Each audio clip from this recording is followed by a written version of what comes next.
El Evangelio de Juan. La sabiduría del Logos. Conferencia, Hamburgo, 18 de mayo de 1908. Estas conferencias sobre el Evangelio de San Juan han de perseguir un doble fin. Por un lado, el de profundizar desde diversas perspectivas en los conceptos de la ciencia espiritual y por otro lado, el de llegar a comprender el grandioso documento del Evangelio de Juan, precisamente a través de las ideas que a nuestra alma se presentan. Téngase bien presente que las conferencias han de orientarse en ambas direcciones, de modo que no solamente se tratará de disertaciones sobre el Evangelio, sino que ellas nos permitan penetrar en profundos misterios de la existencia. Al respecto, hemos de presentarnos la naturaleza como una consideración científico-espiritual cuando se relacione con alguno de los grandes documentos históricos que por las distintas religiones fueron dados al mundo.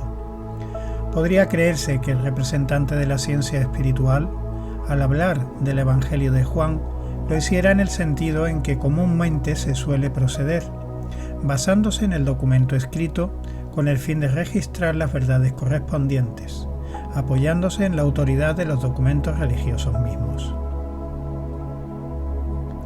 Pero esta no es la tarea de la cosmología científico-espiritual, sino proceder de una manera muy distinta.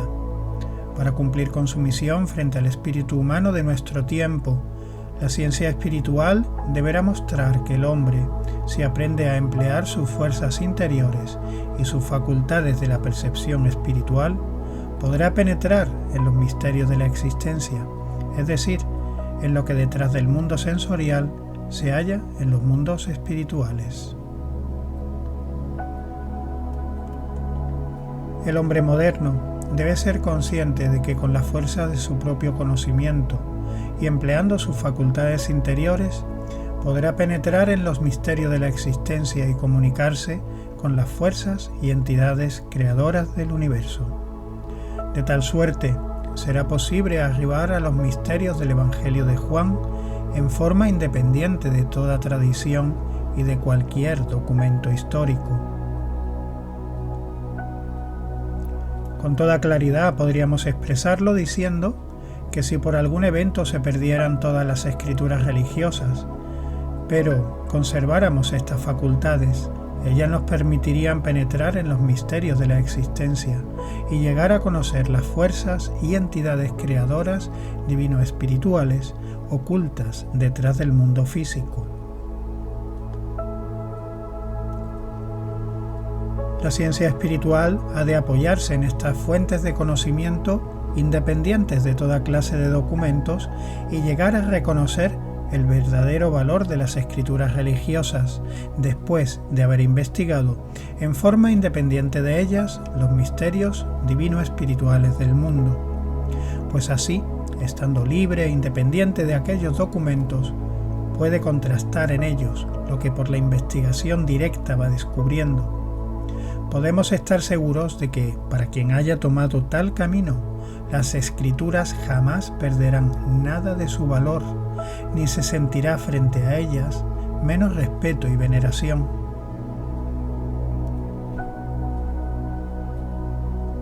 Podemos compararlo y ver claramente de qué se trata con el caso de Euclides.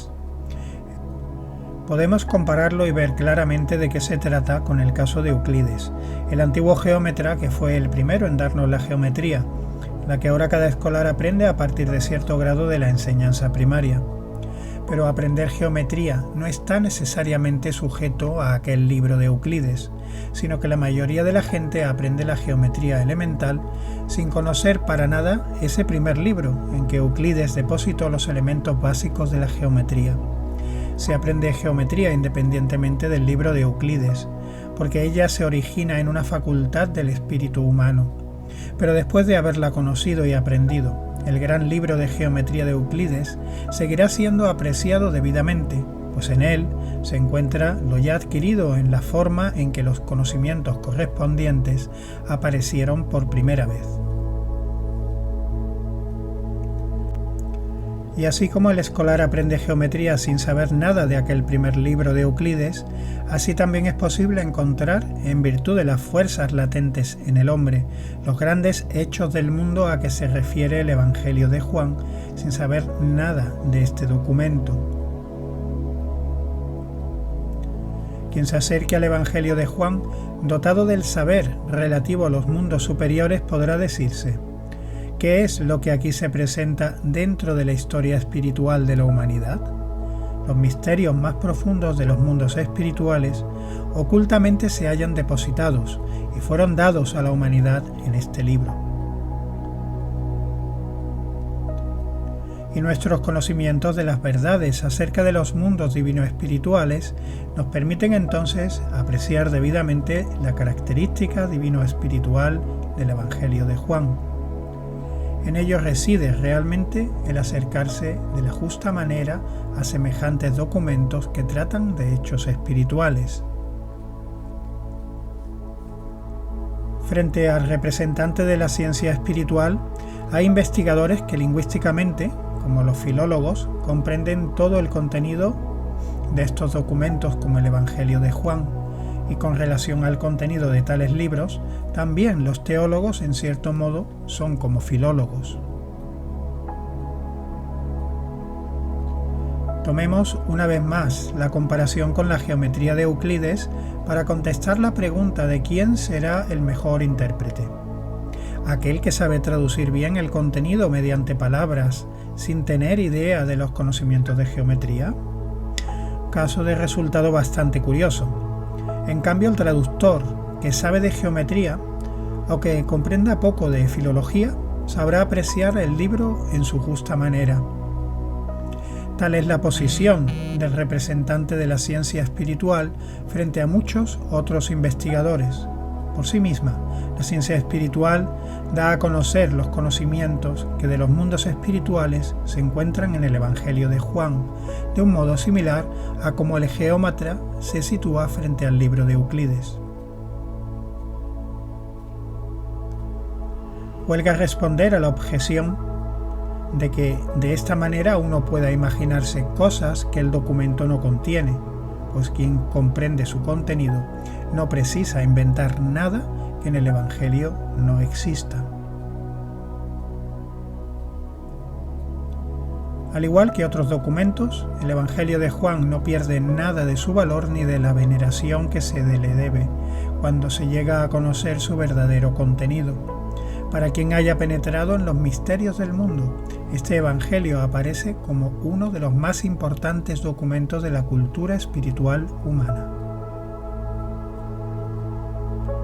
Considerando exactamente el contenido del Evangelio de Juan, podemos preguntar: ¿cómo se explica que si para el investigador de la ciencia espiritual es un documento tan trascendental, precisamente los teólogos, especialmente llamados a explicarlo, lo releguen cada vez más en segundo plano frente a otros evangelios? Hablaremos de ello brevemente antes de entrar en las contemplaciones sobre el Evangelio mismo. Sabido es que con respecto al Evangelio de Juan se arraigaron ideas y modos de pensar bastante curiosos. En tiempos antiguos, este Evangelio fue venerado como uno de los documentos más profundos y más significativos sobre la naturaleza y el sentido del obrar del Cristo Jesús sobre la tierra, y nadie dentro del cristianismo se le hubiera ocurrido negarle su carácter de como importante testimonio histórico sobre los acontecimientos de Palestina. Esto cambió en los tiempos modernos, y justamente los que se consideran los más firmes representantes de la investigación histórica son los que más socavaron el fundamento y la trascendencia del Evangelio de Juan. Hace siglos se empezó a fijar la atención en las contradicciones entre unos y otros evangelios, principalmente entre los teólogos. Después de diversas vacilaciones, se llegó a decir: hay muchas contradicciones en los textos, y no se concibe por qué en los 4 evangelios se describen de tan distinta manera los acontecimientos de Palestina. Se decía, si tomamos los relatos según Mateo, Marcos, Lucas y Juan, resultan datos tan distintos sobre estos hechos que no se puede creer que todo lo enunciado concuerde con los hechos históricos. Esta fue la opinión que se formaron los investigadores sobre estos acontecimientos. En la época reciente se formó el concepto de que los 3 primeros evangelios permiten llegar a cierta concordancia en cuanto a la descripción de los conocimientos de Palestina, pero que el Evangelio de Juan difiere bastante de los relatos de los otros 3.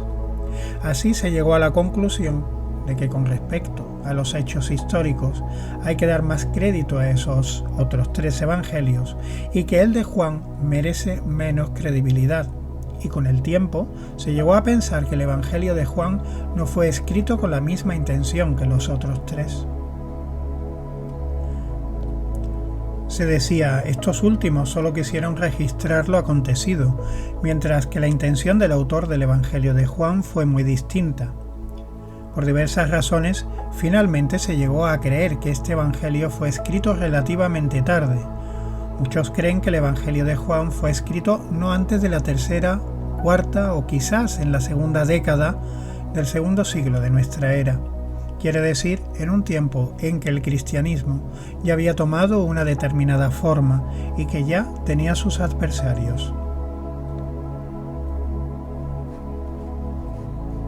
Se decía entonces, el autor del Evangelio de Juan fue un hombre que ante todo se empeñó en dar un tratado doctrinario, una especie de apoteosis, algo así como un escrito apologético en defensa del cristianismo frente a las corrientes que en contra de él habían surgido. De modo que no habría sido su intención describir fielmente los hechos históricos, sino exponer sus pensamientos propios y su relación personal con el Cristo. Son muchos los que en tal sentido ven en el Evangelio de Juan una especie de poesía religiosa escrita con motivos líricos religiosos, inspirados en la relación personal con el Cristo, y para entusiasmar y suscitar también en otros el mismo modo de pensar. Puede ser que la gente no lo confiese con palabras tan externas. Sin embargo, si se estudia la literatura, se verificará que se trata de una opinión muy difundida que habla al alma e incluso concuerda con el sentimiento de muchos de nuestros contemporáneos. Desde hace algunos siglos se ha ido formando en la humanidad, cuyo modo de pensar se ha tornado cada vez más materialista, cierta aversión a un concepto del devenir histórico como el que se nos presenta en las primeras palabras del Evangelio de Juan. Hay que tener presente que esas primeras palabras solo admiten la interpretación de que en Jesús de Nazaret, cuando vivió al principio de nuestra era, se había incorporado una entidad espiritual de suprema jerarquía.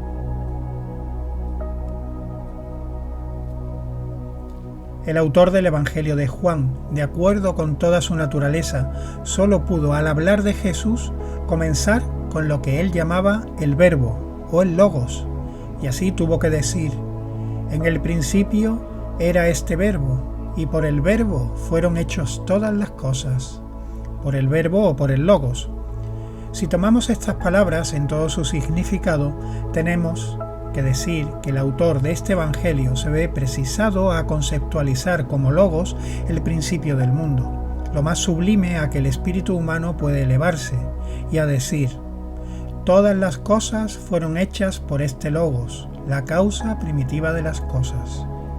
Y a continuación de ello dice: el Logos fue hecho carne y habitó entre nosotros. Esto no quiere decir otra cosa que vosotros habéis visto al que habitó entre nosotros y sólo le comprenderéis si veis en él el mismo principio por el cual fue hecho todo cuanto existe en torno vuestro, como vegetales, animales y seres humanos. Sin desviarse en una interpretación artificiosa, habrá que decir que en el sentido de este documento, la esencia de una suprema jerarquía por una vez se ha hecho carne. Comparemos lo que semejante idea exige del corazón humano con lo que hoy día algunos teólogos sostienen. En lo que ahora se lee en libros teológicos y se oye en conferencias, ya no apela a un principio metafísico. Preferimos al Jesús según los relatos de los 3 primeros evangelios, pues ahí tenemos al hombre sencillo de Nazaret, el que se parece a los otros hombres. En cierto modo, esto se ha hecho un ideal de muchos teólogos, quienes tienden a colocar todo lo histórico al mismo nivel que los sucesos humanos en general. Les molesta que se eleve sobre los demás un hombre tan sublime como el Cristo del Evangelio de Juan, y por ello hablan de este como de la apoteosis de la identificación de Jesús, el hombre sencillo de Nazaret, quien les agrada, porque esto les permite decir que igualmente también están Sócrates y otros genios. Ciertamente Jesús se distingue de aquellos otros, pero no obstante existe la norma de identificarlo como un ser humano común, y solo se habla del hombre sencillo de Nazaret.